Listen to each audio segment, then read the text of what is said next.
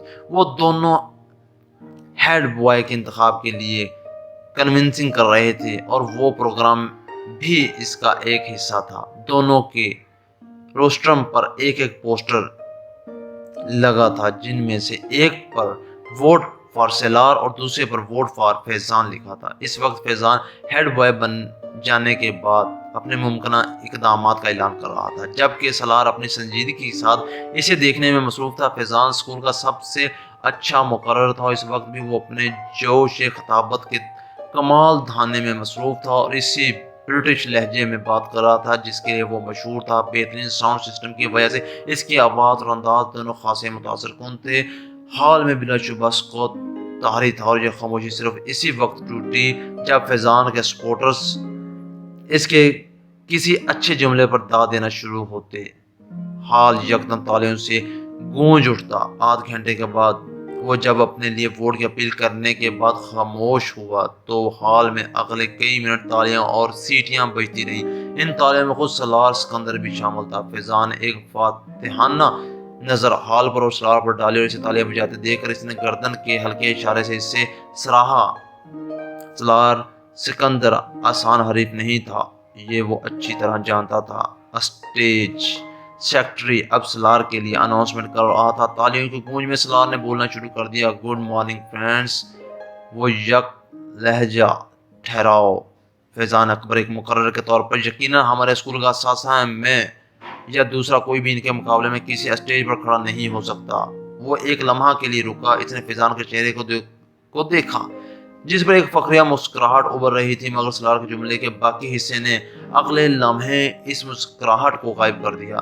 اگر معاملہ صرف باتیں بنانے کا ہو تو حال میں ہلکی سی کھلکھلاہٹیں ابھری۔ سالار کے لہجے کی سنجیدگی برقرار تھی، مگر ایک ہیڈ بوائے اور مقرر میں بہت فرق ہوتا ہے۔ مقرر کو باتیں کرنی ہوتی ہیں، ہیڈ بوائے کو کام کرنا ہوتا ہے۔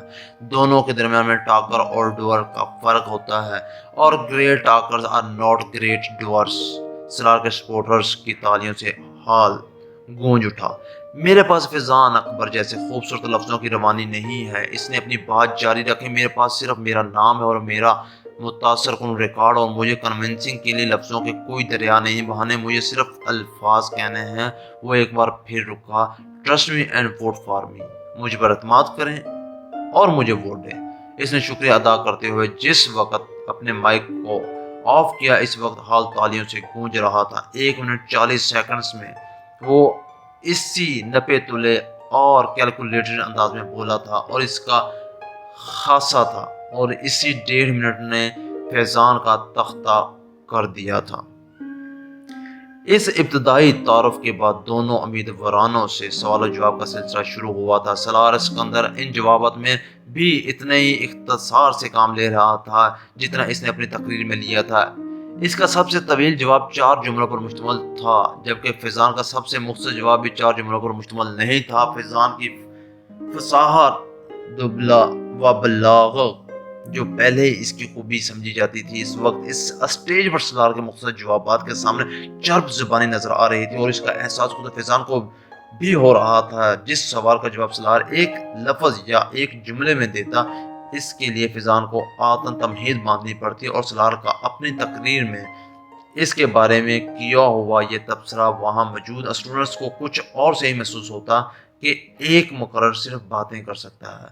سالار سکندر کو ہیڈ بوائے کیوں بنانا ہونا چاہیے؟ سوال کیا گیا۔ کیونکہ آپ بہترین شخصیت کا انتخاب چاہتے ہیں، جواب آیا۔ کیا ہے یہ جملہ خود ستائشی نہیں ہے؟ اعتراض کیا گیا۔ انہیں نہیں، یہ جملہ خود شناسی ہے۔ اعتراض کو رد کر دیا گیا۔ خود ستائشی اور خود شناسی میں کیا فرق ہے؟ ایک بار پھر چپتے ہوئے لہجے میں پوچھا گیا۔ وہی جو فیضان اکبر اور سالار سکندر میں ہے، سنجیدگی سے کہا گیا۔ اگر آپ کو ہیڈ بوائے نہ بنایا تو آپ کو کیا فرق پڑے گا؟ فرق مجھے نہیں، آپ کو پڑے گا۔ کیسے؟ اگر بہترین آدمی کو ملک کا لیڈر نہ بنایا جائے تو فرق قوم کو پڑتا ہے، اس بہترین آدمی کو نہیں۔ آپ اپنے آپ کو پھر بہترین آدمی کہہ رہے ہیں؟ ایک بار پھر اعتراض کیا گیا۔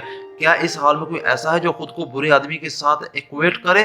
ہو سکتا ہے ہو، پھر میں اس سے ملنا چاہوں گا۔ حال میں ہنسی کی آوازیں ابھریں۔ ہیڈ بوائے بننے کے بعد سالار سکندر جو تبدیلیاں لائے گا اس کے بارے میں بتائیں۔ تبدیلی بتائی نہیں جاتی، دکھائی جاتی ہے، اور یہ کام میں ہیڈ بوائے بننے سے پہلے نہیں کر سکتا۔